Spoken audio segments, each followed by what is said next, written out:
അമ്മയുടെ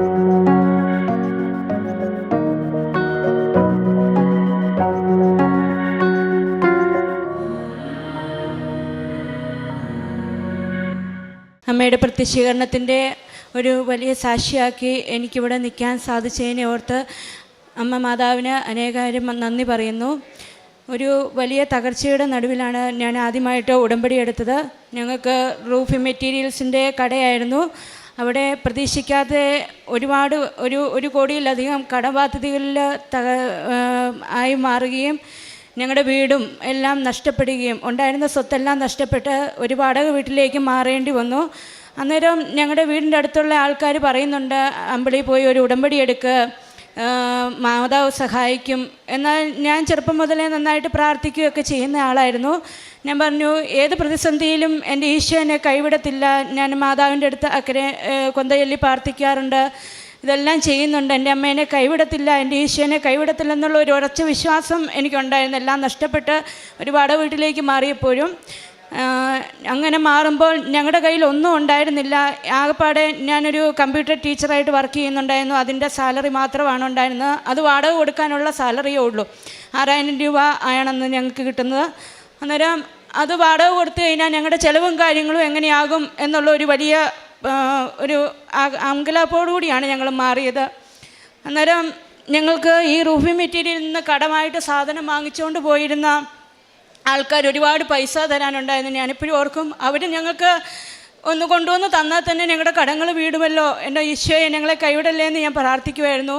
അപ്പം ഞങ്ങൾക്ക് ചിലവിന് പോലും പൈസ ഇല്ലാതിരുന്ന ആ സമയത്ത് ഞങ്ങൾക്ക് പൈസ തരാനുള്ളവർ 1000, 2000 ഞങ്ങളുടെ കയ്യിലൊന്നും ഇല്ലാത്ത അവസ്ഥയിൽ ദൈവത്തിൻ്റെ വലിയൊരു കൃപയാണ്. ഞങ്ങൾക്ക് ഇന്നേ വരെ ഞങ്ങൾക്ക് പട്ടിണി കിടക്കേണ്ട ഒരു അവസരം ദൈവം ഒരുക്കിയിട്ടില്ല. മാതാവിൻ്റെ ഞാൻ കൊന്തയിൽ എപ്പോഴും പ്രാർത്ഥിക്കുമായിരുന്നു. ഞാൻ കത്തോലിക്ക വിശ്വാസത്തിലാണ് ജനിച്ച് വളർന്നതെങ്കിലും കല്യാണം കഴിച്ച ഒരു മാർത്തോമാ സഭയിലേക്കാണ്. എന്നാൽ എൻ്റെ ഹസ്ബൻഡ് എല്ലായിടത്തും ഏത് പള്ളിയിൽ പോകണമെന്ന് പറഞ്ഞാലും എന്നെ കൊണ്ടുപോയി എന്നോടൊപ്പം വരികയും പ്രാർത്ഥിക്കുകയൊക്കെ ചെയ്യുമായിരുന്നു. മാതാവ് വലിയ വിശ്വാസമൊന്നുമില്ല, എന്നാലും ദൈവത്തിന് നല്ല വിശ്വാസമുണ്ട്. എന്നെ ഒരു കാര്യത്തിനും മുടക്കിയിട്ടില്ല. അങ്ങനെ ഞങ്ങൾ അങ്ങനെ ഇരിക്കുമ്പോഴാണ് കൊറോണ വരുന്നത്. അന്നേരം സ്കൂളിൽ പോയി പഠിപ്പിക്കാൻ പറ്റുകയില്ലാത്ത അവസ്ഥ വന്നു. അന്നേരം സാലറി അവർ കുറച്ചു 25% കുറച്ച് തരാൻ തുടങ്ങി. 5-6 മാസത്തോളം ഞങ്ങൾക്ക് സാലറി ഇല്ലെന്നായി. അന്നേരം ഞങ്ങൾ പ്രാർത്ഥിച്ച് യൂട്യൂബിൽ നോക്കി ഞാൻ കേക്ക് ഉണ്ടാക്കുമായിരുന്നു. അപ്പം ഞങ്ങളുടെ കൊച്ചിൻ്റെ തന്നെ ഒരു ബർത്ത്ഡേക്ക് ഞാൻ കേക്ക് ഉണ്ടാക്കി ഞങ്ങളുടെ പള്ളിയിൽ ഒരു അച്ഛന് കൊണ്ടുപോയി കൊടുത്തപ്പോഴത്തേനും അച്ഛൻ പറഞ്ഞു, നല്ല കേക്കാണല്ലോ, നീ ഇതൊരു ബിസിനസ് ആക്കാൻ പറഞ്ഞു. അങ്ങനെ ഞങ്ങൾ ഹോം ബേക്കിങ് തുടങ്ങി. അങ്ങനെ കേക്ക് നല്ല രീതിയിൽ വന്നപ്പോഴത്തേനും ഞങ്ങളുടെ വാടക വീടിൻ്റെ ഉടമസ്ഥൻ പറഞ്ഞു, ഇവിടെ ഇത് പറ്റത്തില്ല. അയാളുടെ അനുവാദമൊക്കെ വാങ്ങിച്ചാണ് ഞങ്ങൾ തുടങ്ങിയത്. അപ്പം വീണ്ടും പ്രതിസന്ധിയായി. ഞങ്ങളൊരു ഓവൻ പലരും കൂടി സഹായിച്ച് ഒരു ഓവൻ വാങ്ങിച്ചു തന്നായിരുന്നു. അപ്പോൾ അതും കൂടെ കണ്ടപ്പോഴത്തേനും അവർ പറഞ്ഞു, വീടെല്ലാം വൃത്തികേടാവും, ഇത് ഇവിടെ സാധ്യമല്ല എന്ന് പറഞ്ഞു. അങ്ങനെ ഞങ്ങളുടെ പപ്പായുടെയും മമ്മിയുടെ ഒരു പഴയ വീടുണ്ടായിരുന്നു, അങ്ങോട്ട് ഞങ്ങൾ ഓർമ്മയും കാര്യങ്ങളും മാറ്റി അവിടെ തുടങ്ങി ഒരു കുറച്ച് നാൾ കഴിഞ്ഞപ്പോഴത്തേനും വെള്ളപ്പൊക്കം വന്നു. ഞങ്ങളുടെ ആ ഓവനും മീറ്ററും അങ്ങനെ ഞങ്ങൾ പലരിൽ നിന്ന് സഹായമായിട്ട് വാങ്ങിച്ച സാധനങ്ങളെല്ലാം അന്ന് നഷ്ടമായി. ഞങ്ങളുടെ രേഖകളും എല്ലാ കാര്യങ്ങളും നഷ്ടപ്പെട്ടു. അപ്പം അന്നേരം ഞങ്ങളുടെ പള്ളിക്കാർ തന്നെ പിരിവെടുത്ത് ഞങ്ങൾക്കൊരു ഓവൻ വാങ്ങിച്ചു തന്നു. വീണ്ടും ഞങ്ങൾ ആ ക്രിസ്മസിന് പരിപാടി തുടങ്ങി. അപ്പോഴും ഞങ്ങളൊരു ഓർമ്മയാക്കിയാലോ എന്ന് ആഗ്രഹിച്ചു. എന്നാൽ അതിനുള്ള ഒരു സാമ്പത്തിക സഹായവും കടം വന്ന് നിൽക്കുന്നവർക്ക് ആര് ചോദിച്ചാലും പൈസ തരത്തില്ലല്ലോ. സഹായിക്കാവുന്നതിന് പരമാവധി സഹോദരങ്ങളൊക്കെ സഹായിച്ചു. അതിൽ കൂടെ അവരെയും കൊണ്ടും സാധ്യമായിരുന്നില്ല. അങ്ങനെ ഇരുന്നപ്പോഴാണ് ഞാൻ എൻ്റെ ചേച്ചി എന്നെ നിർബന്ധിച്ച് ഉടമ്പടി എടുപ്പിക്കുന്നത്. ഞാനിവിടെ വന്ന് ഞാൻ ഹസ്ബൻഡിനോട് പറഞ്ഞു, എന്തായാലും നമുക്ക് പോയി ഒന്ന് ഉടമ്പടി എടുക്കാം എന്ന് പറഞ്ഞ് ഇവിടെ വന്ന് ഉടമ്പടി എടുത്ത് വീട്ടിൽ ചെന്ന് ഒരാഴ്ച കഴിയുന്നതിനിപ്പുറം ഞങ്ങൾ ബോർമയ്ക്കായിട്ട് ഒരു റൂം എടുത്തൊന്നും ഞങ്ങൾക്ക് സാധ്യമല്ല. ഞങ്ങളുടെ വീട്ടിൽ തന്നെ ചുരുങ്ങിയ ഒരു പഴയ വീടാണ്, പൊടിയും തറയൊന്നും ഇട്ടതല്ല. എന്നാലും അത്യാവശ്യം കാര്യങ്ങൾ നടത്താം. അങ്ങനെ ആ സാഹചര്യത്തിൽ ആരെങ്കിലും കിട്ടുമോ എന്ന് ഞങ്ങൾ 1-2 പേരെ കൊണ്ടുവന്ന് കാണിച്ചു. പക്ഷേ ആരും സമ്മതിച്ചില്ല. ഒരാൾ ഇങ്ങോട്ട് തന്നെ ഞാൻ ഉടമ്പടി എടുത്തു കഴിഞ്ഞപ്പോൾ ഒരാൾ ഇങ്ങോട്ട് വിളിച്ച് അവിടെ ജോലി ഉണ്ടോ എന്ന് ചോദിച്ചു. ഞങ്ങൾ പറഞ്ഞു, വന്ന് കാണ്, ഞങ്ങളുടെ കയ്യിൽ ഓർമ്മയായിട്ടൊന്നുമില്ല, വന്ന് കാണാൻ പറഞ്ഞു. പുള്ളിക്കാരൻ വന്ന് കണ്ട് 2 ആഴ്ച കൊണ്ട് നിങ്ങൾ ശരിയാക്കാൻ പറ്റുന്നത്രേ ശരിയാക്കിക്കോ, ഞാൻ തുടങ്ങിയേക്കാമെന്ന് പറഞ്ഞു. അന്നേരം ഞങ്ങൾക്ക് 1 രൂപ പോലും കയ്യിലെടുക്കാനില്ല. അപ്പം ഞങ്ങൾ ഇതിനു മുമ്പും പൈസ തരാനുള്ള ഒത്തിരി പേരോട് ചോദിച്ചതാണ്. ഞങ്ങൾക്ക് ഒരു കാര്യത്തിൽ സഹായം ലഭിച്ചിരുന്നില്ല. എന്നാൽ ഒരു മനുഷ്യനെ ഞങ്ങൾ വിളിച്ചപ്പം അവർ പറഞ്ഞു ഞങ്ങൾക്ക് പൈസ തരാനുണ്ടല്ലോ, ഞങ്ങൾ തരാം എന്ന് പറഞ്ഞ് ഞാൻ വന്ന് പണി ചെയ്തു തരാം എന്ന് പറഞ്ഞു. ഇപ്പോൾ കട നിർത്തിയതിൻ്റെ കുറേ പൈപ്പും സാധനങ്ങളും എല്ലാം കിടപ്പുണ്ടായിരുന്നു. അത് വെച്ച് ഞങ്ങൾക്ക് മേശ ടേബിളെല്ലാം അടിച്ചു തന്നു. പിന്നെ ഞങ്ങളുടെ പപ്പ തന്നെ ചിട്ടിയായിട്ട് പൈസ തിരിച്ചു തന്നാൽ മതി എന്നും പറഞ്ഞ് ഒരു ഓവൻ വാങ്ങിക്കാനുള്ള, ഒരു ഇലക്ട്രോണിക് ഓവൻ വാങ്ങിക്കാനുള്ള പൈസ തന്നു. അത് കഴിഞ്ഞ് സാധനങ്ങൾ പാത്രങ്ങളും എല്ലാം വാങ്ങിക്കാൻ വേണ്ടി ഞങ്ങളിങ്ങനെ, അന്നേരം ഞങ്ങളുടെ കയ്യിലെ പൈസ എല്ലാം തീർന്നു. വീണ്ടും പ്രതിസന്ധിയിലായി. എന്നാൽ നമുക്കിവിടെ നിർത്തിയേക്കാം, നമുക്കുള്ളത് കൊണ്ട് പോകാമെന്ന് വെച്ച് വീണ്ടും ഇങ്ങനെ ഒരു രാത്രിയിൽ 12 മണിക്ക് ഇങ്ങനെ പ്രാർത്ഥിച്ചുകൊണ്ട് ഞാൻ പ്രത്യക്ഷീകരണ പ്രാർത്ഥന, ഞങ്ങൾക്ക് ഈ കേക്കിൻ്റെ പരിപാടിയൊക്കെ വേണ്ടി രാത്രിയിലൊക്കെ ചിലപ്പോൾ ഉണ്ടാക്കേണ്ടി വരും. രാവിലെ കൊടുക്കാനുള്ള വർക്കൊക്കെ കൂടുതലുള്ള, ഞങ്ങൾക്ക് വലിയ പ്രാക്ടീസ് ഒന്നുമില്ല. അതുകൊണ്ട് ഞങ്ങൾ രണ്ടും കൂടി ഇരുന്ന് ഇങ്ങനെ ഓരോന്ന് യൂട്യൂബിലൊക്കെ നോക്കിയാണ് ചെയ്യുന്ന ഓരോ വർക്കൊക്കെ വരുമ്പോൾ. അപ്പം ഇങ്ങനെ രാത്രിയിലിരുന്ന് പ്രാർത്ഥിച്ചുകൊണ്ടിരുന്നപ്പോൾ പെട്ടെന്ന് ഒരു അച്ഛൻ, എൻ്റെ ഹസ്ബൻഡിൻ്റെ ഒരു കൂട്ടുകാരനാണ്, ഒരച്ഛൻ ഹസ്ബൻഡിനെ വിളിച്ചു. 12 മണിയായപ്പോൾ ഞങ്ങൾ പ്രത്യക്ഷീകരണ പ്രാർത്ഥന ചെല്ലിയും ഈ സായാഹ്ന പ്രാർത്ഥനയും ചെല്ലിയും പ്രാർത്ഥിച്ചുകൊണ്ടിരിക്കുന്നു. ഇനി എങ്ങനെ മുമ്പോട്ട് പോകുന്നോർത്ത് അന്നേരം അച്ഛൻ വിളിച്ചിട്ട് പറഞ്ഞു, എടാ ഞാൻ ഇതിനു മുമ്പ് നിന്നോട് ചോദിച്ചിട്ടുണ്ട്, എൻ്റെ ഈ പ്രാവശ്യത്തെ ദശാംശം നിനക്ക് തരാനാണ് എൻ്റെ മനസ്സിൽ തോന്നിക്കുന്നതെന്ന് പറഞ്ഞു. അപ്പോൾ ഉടനെ ഇതിനു മുമ്പ് ചോദിച്ചപ്പോഴെല്ലാം ഹസ്ബൻഡ് പറഞ്ഞു, ഇത് ഞങ്ങളെക്കാൾ ആവശ്യമുള്ളവർക്ക് കൊടുത്തേക്ക് എന്ന് പറഞ്ഞിരുന്നു, എന്താ ഈ പ്രാവശ്യത്തെ നിനക്ക് തരാനാണ് എൻ്റെ മനസ്സ് പറയുന്നതെന്ന് പറഞ്ഞാൽ അന്നേരം തന്നെ ആ പൈസ അന്നേരം തന്നെ ഞങ്ങളും ഓക്കെ പറഞ്ഞു. ഞങ്ങളും ഒരു പ്രതിസന്ധി പ്രാർത്ഥിച്ചുകൊണ്ടിരിക്കുമായിരുന്നു എന്ന് പറഞ്ഞു. ആ 12 മണിക്ക് തന്നെ, രാത്രി 12 മണിക്ക് തന്നെ ആ അക്കൗണ്ടിൽ ഞങ്ങൾ പൈസ കയറിയും പിറ്റേ ദിവസം പോയി ഞങ്ങൾ സാധനങ്ങൾ എടുത്തു. അങ്ങനെ മാതാവിൻ്റെ വലിയ കൃപയിൽ ഞങ്ങൾ ആ ബോർമസ് ആരംഭിച്ചു. അത് കഴിഞ്ഞ് അങ്ങനെ വലിയ കുഴപ്പമില്ലാതെ അത്യാവശ്യം കാര്യങ്ങൾ, ഞങ്ങളുടെ വീട്ടു ചെലവ് കാര്യങ്ങളൊക്കെ നടന്നുകൊണ്ടിരുന്നപ്പോഴാണ് വീണ്ടും ഒരു വെള്ളപ്പൊക്കം പോലെ വന്നത്. ആറിൻ്റെ തീരത്തായതുകൊണ്ട് പെട്ടെന്ന് വെള്ളം കയറും. അപ്പോൾ പെട്ടെന്ന് ഞങ്ങൾക്ക് ഷിഫ്റ്റ് ചെയ്യേണ്ടി വന്നു, വേറൊരു റൂം എടുത്ത് അങ്ങോട്ട്. ഇനിയും ഓവനൊക്കെ പോയാൽ ഇനി ഇത് ആദ്യമേ മുതൽ ഉണ്ടാക്കുക വളരെ പ്രയാസമാണല്ലോ എന്ന് വിചാരിച്ച് ഞങ്ങൾ വീണ്ടും ഷിഫ്റ്റ് ചെയ്യേണ്ടി വന്നപ്പോൾ വീണ്ടും ഞങ്ങൾക്ക് അതിനകത്തും കടബാധ്യതയായി.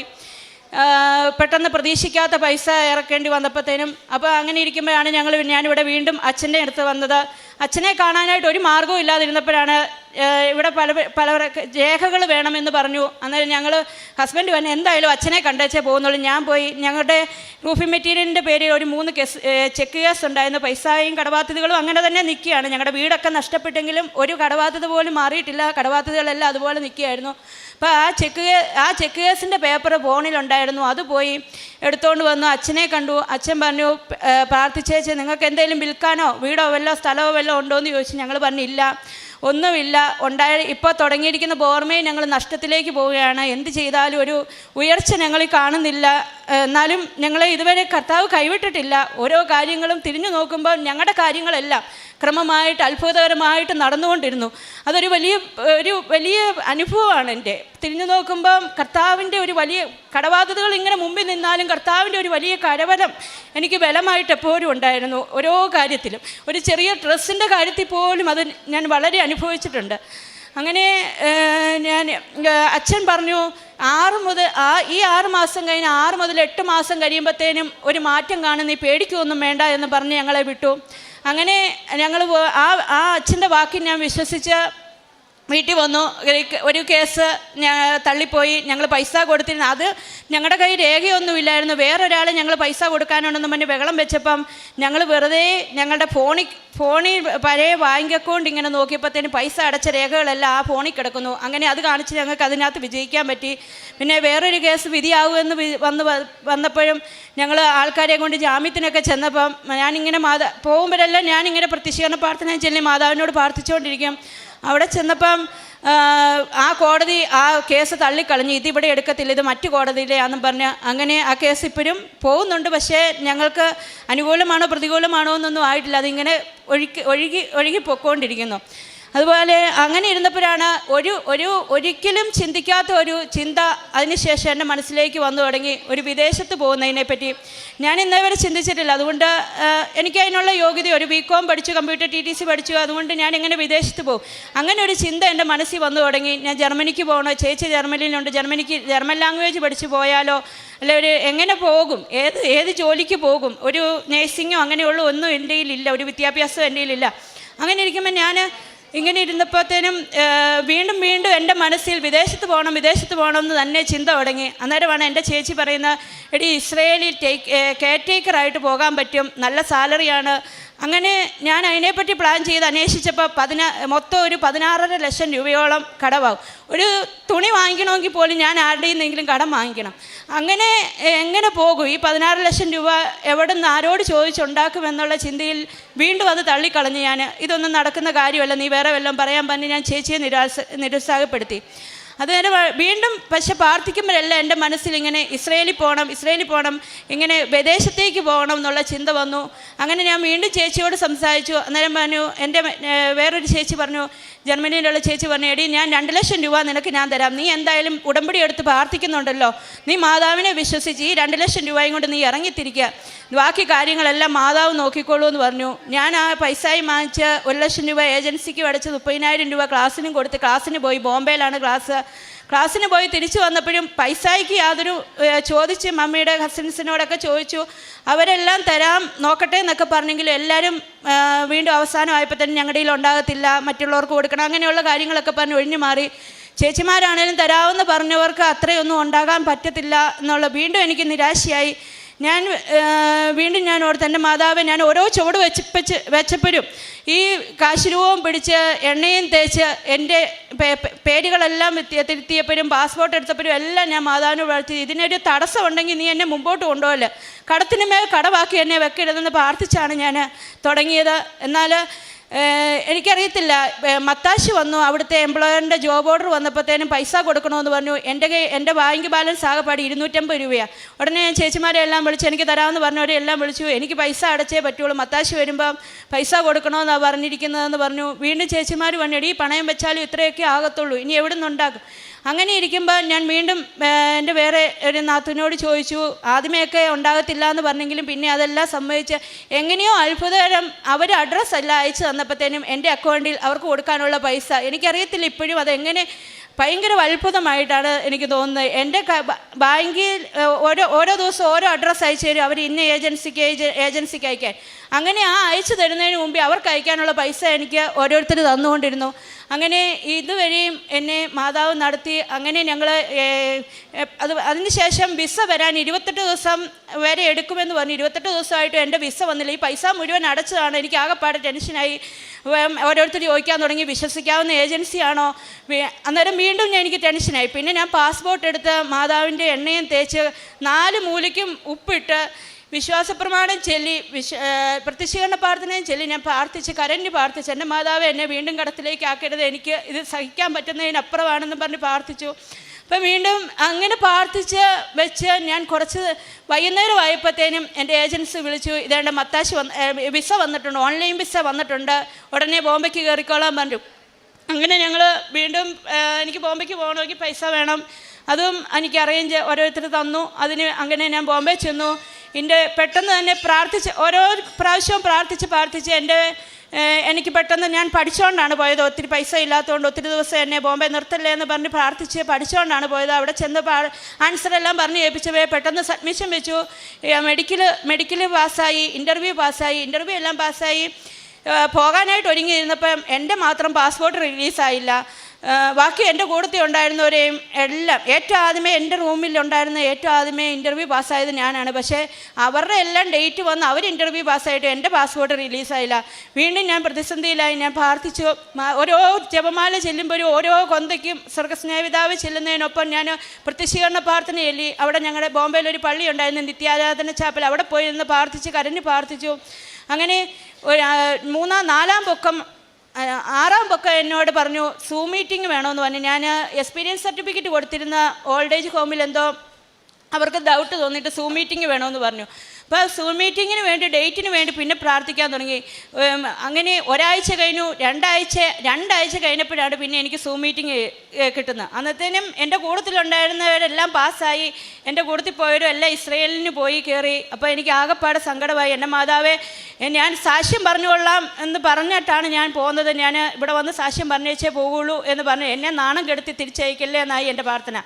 ഞാൻ പറഞ്ഞു എനിക്കിനി നാണം കെട്ട് എനിക്ക് തിരിച്ചു പോകാൻ പറ്റത്തില്ല, വീട്ടിൽ ചെന്നാൽ എനിക്ക് ജോലിയില്ല, അങ്ങനെയുള്ളൊരു അവസ്ഥയിലേക്ക് എന്നെ തിരിച്ചയക്കില്ലേ എന്ന് പറഞ്ഞ് കരഞ്ഞ് പ്രാർത്ഥിച്ചു. അങ്ങനെ കരഞ്ഞ് പ്രാർത്ഥിച്ച് തളർന്ന് ഇങ്ങനെ വീഴുന്ന പോലെ തോന്നുമ്പോൾ പെട്ടെന്ന് മാതാവ് ഇങ്ങനെ മാതാവിൻ്റെ തോളയിലോട്ട് വീഴുന്ന പോലെ എനിക്ക് തോന്നി. മാതാവ് പറഞ്ഞു ഭയപ്പെടേണ്ട, ഞാൻ കൂടെയുണ്ടെന്ന് പറയുന്ന പോലെ എനിക്ക് തോന്നി. അപ്പോൾ ഞാൻ പെട്ടെന്ന് കണ്ണുനീരൊക്കെ തുടച്ചു. അതിൻ്റെ കൂട്ടത്തിൽ എൻ്റെ റൂമിലുള്ളവരൊക്കെ പറയും ഒത്തിരി പ്രാർത്ഥിക്കുന്നവർക്ക് ഒത്തിരി പരീക്ഷണങ്ങളാണ്. അപ്പോൾ ഞാൻ ഓർത്ത് എൻ്റെ ദൈവമേ എൻ്റെ പ്രാർത്ഥന കൂടിയിട്ടാണോ, എന്നാൽ ഇനി പ്രാർത്ഥന കുറച്ചേക്കാം. അപ്പോൾ പെട്ടെന്ന് എൻ്റെ മനസ്സിൽ വന്നു, ഇതിനു മുമ്പ് ഞാൻ ക്ലാസ്സിന് പോയപ്പോൾ ഒരു കൊച്ച് ഇതുപോലെ പ്രാർത്ഥിക്കുമായിരുന്നു, അതിൻ്റെ സർട്ടിഫിക്കറ്റിൽ എന്തോ തടസ്സം വന്ന് അത് തിരിച്ചു പോയതൊക്കെ എൻ്റെ മനസ്സിൽ കൂടെ ഇങ്ങനെ പോകുമോ, എൻ്റെ മാതാവ് എനിക്ക് അങ്ങനെ ഒരു അവസ്ഥ വരുമോ? അങ്ങനെ ഒരു അവസ്ഥയിൽ ഞാൻ ആകെപ്പാടെ തകർന്ന് പിന്നെ ഞാൻ എൻ്റെ മമ്മിയെ വിളിക്കുമ്പോൾ മമ്മി പറയടി വചനം എഴുതി പ്രാർത്ഥിക്കുക. ഞാൻ മനുഷ്യർക്ക് അസാധ്യമായത് ദൈവത്തിന് സാധ്യമല്ല എന്നുള്ളത് 1000 പേരെ എഴുതാമെന്ന് വിചാരിച്ച് എഴുതി തുടങ്ങി. എല്ലാവരും ഇരുന്ന് ചിരിച്ച് കളിച്ചിരിക്കുമ്പോഴും ഞാൻ കൊന്തയും ചെല്ലും ബൈബിളും വായിക്കും. ഈശോയെ എൻ്റെ പ്രാർത്ഥന കൂടിയിട്ടാണ്. അവരും പറയുന്നു പ്രാർത്ഥിക്കുന്നവരെ ഒത്തിരി പരീക്ഷിക്കുമെന്ന്.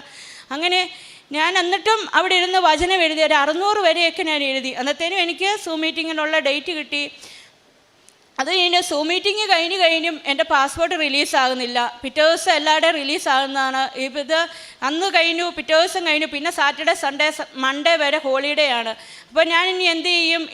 ഇനിയും പാസ്പോർട്ട് റിലീസാകാതെ ഇനിയും ലേറ്റ് ആകുമല്ലോ എന്ന് ഓർത്തു. പിന്നെ ഞാൻ ഏജൻറ്റിനെ വിളിച്ചു പറഞ്ഞു ഞാൻ എന്നാൽ വീട്ടിൽ പോകും, എന്തായാലും ഇനിയും ലേറ്റ് ആവില്ല, മൺഡേ ഒക്കെ താമസമല്ലേ, ഇത് റിലീസായി കഴിഞ്ഞാൽ ഞാൻ തിരിച്ചു വരാം, എനിക്കിവിടെ വന്ന് സാക്ഷ്യം പറയണമെന്നുണ്ടായിരുന്നു. അപ്പം ഞാൻ മാതാവിനോട് ഒരു ചെറിയ പിണക്കമൊക്കെ ആയി. ഞാൻ മാതാവിനോട് പറഞ്ഞു ഞാൻ ഇങ്ങനെ സംസാരിക്കും എല്ലാ കാര്യങ്ങളും എനിക്ക് പറയാൻ, എനിക്ക് എൻ്റെ അമ്മ ഈശോ അല്ലാതെ ആരുമില്ല എൻ്റെ സങ്കടം പറയാൻ. അങ്ങനെ ഓരോ കാര്യങ്ങളും പറയുന്നതിൻ്റെ കൂട്ടത്തിൽ ഞാൻ പറഞ്ഞു ഇനി ഞാൻ മാതാവിനോട് പറഞ്ഞിട്ടാണ് ഓരോ കാര്യങ്ങളും ചെയ്തത്. ഇനി ഇതിനകത്ത് എന്തെങ്കിലും മാറ്റമുണ്ടെങ്കിൽ അത് മാതാവ് നോക്കിക്കോണം. ഞാൻ ഇനി കൊന്തയെല്ലാനൊക്കെ എനിക്കങ്ങ് എന്തോ പ്രാർത്ഥിക്കുന്നുണ്ട്. എൻ്റെ അമ്മ എന്നെ രക്ഷിക്കണേ എന്ന് പറയുന്നുണ്ട്, എൻ്റെ ഈശോയെ കാത്തോണേ കരുണയായിരിക്കണേ എന്ന് പ്രാർത്ഥിക്കുന്നു. പക്ഷേ ജപമാലയൊന്നും ചെല്ലാനായിട്ട് എനിക്ക് പറ്റുന്നില്ലായിരുന്നു. കൊന്തയെടുത്ത് പിടിക്കും, അതിങ്ങനെ കൈ പിടിച്ചുകൊണ്ട് നടക്കും, വേറെ ചിന്തകളാണ്. അങ്ങനെ എന്നാലും ദൈവത്തിലുള്ള വിശ്വാസം നഷ്ടപ്പെടുകയല്ല, ഇങ്ങനെ രക്ഷിക്കണേന്ന് പറയുന്നു, കൊന്തയെല്ലാൻ എനിക്ക് പറ്റുന്നില്ല. അങ്ങനെ ഇരിക്കുമ്പോൾ പെട്ടെന്ന് അച്ഛൻ്റെ ഒരു ടോക്ക് കേൾക്കും. ഈ ഉടമ്പടിയിലിരിക്കുമ്പോൾ നമുക്ക് ഒത്തിരി പ്രതിസന്ധികളുണ്ടാകും, നമ്മൾ വിശ്വാസം തകരാതെ പ്രാർത്ഥിക്കണം. അങ്ങനെ ഈ അച്ഛൻ്റെ ടോക്ക് ഓരോ ടോക്ക് കേൾക്കുമ്പോഴും നമ്മളോട് സംസാരിക്കുന്ന പോലെ തോന്നാറുണ്ട് എനിക്ക്. എൻ്റെ അനുഭവത്തിൽ ഒരു വിഷമത്തിലിരിക്കുമ്പോൾ അതെനിക്ക് വേണ്ടി പറഞ്ഞതെന്ന് തോന്നാറുണ്ട് എനിക്ക്. അങ്ങനെ മാതാവിനോട് വീണ്ടും ഞാൻ പ്രാർത്ഥിക്കാൻ തുടങ്ങി. എൻ്റെ മാതാവ് എന്നെ കൈവിടല്ലേ, ഞാൻ നിന്നോടല്ലാതെ ആരോടാ പിണങ്ങുകയൊക്കെ ചെയ്യുന്നേ, നമ്മളെപ്പോഴും സംസാരിക്കുന്നതല്ലേ, നീ എനിക്ക് വീണ്ടും എൻ്റെ വിസ എനിക്ക് റിലീസാക്കി തരണമെന്ന് പ്രാർത്ഥിച്ചു. അന്ന് വൈകിട്ടായപ്പോഴത്തേനും ഞാൻ ഫോണിലൊന്നും നോക്കുന്നില്ലായിരുന്നു. കാരണം എന്തിനാ നോക്കുന്നത്, മൺഡേ അവധിയാണ്, ഇനി എന്തായാലും ട്യൂസ്ഡേ കാര്യങ്ങൾ നടക്കത്തുള്ളൂ, വിസ വന്നാലും വരുള്ളൂ. അങ്ങനെ വൈകിട്ട് ഞാൻ ചുമ്മാ നോക്കിയപ്പോൾ എൻ്റെ പാസ്പോർട്ടിൽ വിസ അടിച്ച് എനിക്ക് ഫോട്ടോ ഇട്ട് തന്നു. അതിന് മുമ്പ് ഈ മാതാവിനോട് പ്രാർത്ഥിക്കുമ്പോഴെല്ലാം മാതാവ് ഇങ്ങനെ തുറന്നു പിടിച്ചിട്ടുണ്ട്, എൻ്റെ പാസ്പോർട്ടിനകത്ത് വിസ അടിച്ച് എന്നെ കാണിക്കുന്നുണ്ട്. പക്ഷെ എന്നാലും ഈ ഇങ്ങനെ വേദന, ഈ കടബാധ്യതകളുടെ മുകളിൽ വീണ്ടും കടവാകുമോ എന്നുള്ളൊരു ടെൻഷൻ ഉള്ളിൽ കിടക്കുന്നതുകൊണ്ട് പ്രാർത്ഥിക്കുന്നുണ്ടെങ്കിലും എൻ്റെ മനസ്സിൽ ഭയങ്കര ആദിയുണ്ടായിരുന്നു. അപ്പോൾ അത് കണ്ടപ്പം ഞാൻ വീണ്ടും മാതാവിനോട് നന്ദി പറഞ്ഞു. ഞാൻ പറഞ്ഞു മാതാവ് എന്നോട് ക്ഷമിക്കണം, ഞാൻ ഇച്ചിരി പിണങ്ങി, എന്നാലും എന്നോട് ക്ഷമിക്കണേ എന്ന് പറഞ്ഞു. അങ്ങനെ എല്ലാവരും എനിക്ക് വേണ്ടി പ്രാർത്ഥിക്കുന്നുണ്ടായിരുന്നു. എൻ്റെ ചേച്ചിമാരും മമ്മിയും പപ്പായും ഒക്കെ എല്ലാം ഇരുന്ന് എനിക്ക് പോകുന്ന സമയത്തെല്ലാം കൊന്തയെല്ലി തിരി കത്തിച്ചൊക്കെ ഇരുന്ന് പ്രാർത്ഥിക്കുന്നുണ്ടായിരുന്നു. എന്തായാലും ദൈവത്തിൻ്റെ കൃപ കൊണ്ട് എനിക്ക് എൻ്റെ എല്ലാം പാസ്സായി. ഈ 7-ാം തീയതി ഇസ്രയേലിന് പോകാൻ ടിക്കറ്റും കിട്ടി. എൻ്റെ കടബാധ്യത വീട്ടാൻ മാർഗത്തിനായി ഞാൻ പ്രാർത്ഥിച്ചപ്പോൾ ദൈവം മാതാവായിട്ട് എനിക്ക് ഒരുക്കി തന്ന, ഒരിക്കലും ചിന്തിക്കാത്ത, ഇങ്ങനെ വെളിയിലോട്ട് പോകുന്നതിനെപ്പറ്റി ചിന്തിച്ചിട്ട് പോലും ഇല്ലാത്ത ഒരു കാര്യമാണ് എൻ്റെ മാതാവ് ചെയ്തു തന്ന. ഇത് എൻ്റെയൊരു കടബാധ്യത മാറുന്നതിനും വീട് വയ്ക്കുന്നതിനും ഒക്കെ അനുഗ്രഹമാകുമെന്ന് ഞാൻ ഉറച്ചു വിശ്വസിക്കുന്നു. മാതാവിന് ഈശോയ്ക്ക് നന്ദി പറയുന്നു. പൊതിച്ചോറൊക്കെ ഇങ്ങനെ ആശുപത്രികളിലൊക്കെ കൊണ്ടുപോയി കൊടുക്കുമായിരുന്നു. ആര് സഹായത്തിനായിട്ട് വന്നാലും പൊതിച്ചോറ് കൊടുക്കാനായിട്ട് ഇങ്ങനെ പിരിവിനൊക്കെ വരാറുണ്ട്. അപ്പോഴെല്ലാം ഞാൻ പൈസ കൊടുക്കുമായിരുന്നു. എൻ്റെ കയ്യിലുള്ളതനുസരിച്ച് ഞാൻ മറ്റുള്ളവരെ സഹായിക്കുമായിരുന്നു. അതുപോലെ ഈ എക്സ്പീരിയൻസ് സർട്ടിഫിക്കറ്റിന് വേണ്ടി ഈ ഓൾഡ് ഏജ് ഹോമിലൊന്നും പോയി എങ്ങനെയാണ് എനിക്ക് അതിനുള്ള സാഹചര്യം ഒഴുങ്ങിയിരുന്നില്ല. ഞാൻ എങ്ങനെ പോകും എന്നൊക്കെയുള്ള ചിന്തയായിരുന്നു. അപ്പോഴാണ് എക്സ്പീരിയൻസ് സർട്ടിഫിക്കറ്റിൻ്റെ ആവശ്യം വന്നത്. അങ്ങനെ അതിനു വേണ്ടി ഞാൻ ഓൾഡ് ഏജ് ഹോമിൽ പോയി അവരെ കുളിപ്പിക്കാൻ സഹായിക്കുകയും ഡ്രസ്സ് അലക്കി കൊടുക്കുകയും അങ്ങനെ മാതാവ് എനിക്ക് അതിനും ഒരു അവസരം ഒരുക്കി തന്നു. പിന്നെ ഞാൻ ഇവിടുന്ന് പത്രം വാങ്ങിച്ചുകൊണ്ട് പോകുമ്പോൾ ആദ്യമേ എനിക്ക് ചമ്മലായിരുന്നു ഈ പത്രം കൊണ്ട് നടന്ന് കൊടുക്കാൻ. പിന്നെ രണ്ടാമത്തെ പ്രാവശ്യം ആയപ്പോഴത്തേനും എനിക്ക് ഭയങ്കര ഉത്സാഹമായിരുന്നു. ഞാൻ വിശ്വാസ പ്രമാണം ചൊല്ലി പ്രാർത്ഥിച്ചുകൊണ്ട് ഞാൻ നടക്കുന്ന വഴിയിൽ ആരെയൊക്കെ കാണുന്നു, ഓട്ടോയെ കയറിയാൽ ഓട്ടോക്കാർക്ക് അവർ ഏത് ജാതിക്കാരൊന്നും ഞാൻ ഹിന്ദു ആണെങ്കിൽ ആർക്കാണേലും ഞാൻ പ്രാർത്ഥിച്ചങ്ങ് കൊടുക്കും. എൻ്റെ മനസ്സിൽ എൻ്റെ അടുത്ത് വന്നിരിക്കുന്ന ഒരു ബസ്സേ കയറുമ്പോൾ എൻ്റെ അടുത്ത് കൊടുക്കണമെന്ന് മനസ്സിൽ തോന്നി അന്നേരം ഞാൻ എടുത്ത് കൊടുക്കും. ഇത് കൃപാസനത്തിലെ പത്രമാണെന്ന് പറഞ്ഞാൽ അങ്ങനെ യാതൊരു മടിയില്ലാതെ ഞാൻ പത്രം കൊടുക്കുമായിരുന്നു. പിന്നെ എൻ്റെ വ്യക്തിപരമായ ജീവിതത്തിൽ ഒത്തിരി വിശ്വാസത്തിൽ അടിയുറച്ച് നിൽക്കുവാനായിട്ട്, അതുപോലെ എൻ്റെ കുഞ്ഞുങ്ങൾ 2 ആൺപിള്ളേരാണ്. അവർ ഭയങ്കര കുരുത്തക്കേടാണ്. എല്ലാവരും പറയും ഇവരുടെയൊക്കെ കാലും കയ്യുമൊക്കെ ഓടി അവിടെ കയറൽ ഇവിടെ കയറി. പക്ഷേ ഞാൻ രാവിലെ ഈ മാതാവിൻ്റെ പ്രാർത്ഥനയും ചൊല്ലി കുരിശ് വരച്ചാൽ എനിക്കൊരു ഭയങ്കര ബലമാണ്. പിന്നെ ഞാൻ അങ്ങനെ പിള്ളേരെ ശ്രദ്ധിക്കത്തില്ല. അവർ ഓടുകയോ കളിക്കുകയോ അവർക്കൊരു ആപത്തും വരുകയില്ലെന്നുള്ള ഒരു ഉറച്ച വിശ്വാസം, സ്കൂളിൽ പോയാലും അങ്ങനെയുള്ള ഒരു ഉറച്ച വിശ്വാസം എനിക്കുണ്ടായിരുന്നു. അങ്ങനെ കുഞ്ഞുങ്ങളുടെ കാര്യത്തിലാണേലും എന്തെങ്കിലും ഒരു രോഗം വരുമ്പോഴേ ഞാൻ പെട്ടെന്ന് പിള്ളേരും പറഞ്ഞു തുടങ്ങി അമ്മേ മാതാവിൻ്റെ തേൻ താ, അങ്ങനെ ഒക്കെ ആയിരുന്നു കാര്യങ്ങൾ. അതുപോലെ എൻ്റെ ഈ കയ്യിൽ ഇവിടെ ഒരു മുഴയുണ്ടായിരുന്നു. അത് എന്നും പ്രത്യക്ഷീകരണ പ്രാർത്ഥന ചൊല്ലി കഴിഞ്ഞ് പ്രാർത്ഥിച്ച് ഈ എണ്ണ തേച്ച് പ്രാർത്ഥിച്ചതിൻ്റെ ഫലമായി ആ മുഴ ഇപ്പം മാറി. എപ്പോഴാണ് പോയതെന്ന് എനിക്കറിയത്തില്ല. അതുപോലെ കിടന്നേച്ചൊക്കെ എഴുന്നേൽക്കുമ്പോൾ ഉപ്പൂറ്റി നിലത്ത് കുത്താൻ മേലാത്ത പോലെ വേദനയുണ്ടായിരുന്നു. അത് ഈ മാതാവിൻ്റെ എണ്ണ തേച്ച് അതും ഇതുപോലെ ഒരു ദിവസം ഇങ്ങനെ എണീറ്റ് നടക്കുമ്പോൾ വേദനയില്ല. അങ്ങനെ ഒത്തിരി അനുഭവത്തിലൂടെ എന്നെ മാതാവ് നയിച്ചു. അമ്മ മാതാവിനും ഈശോയ്ക്കും 1000 നന്ദി.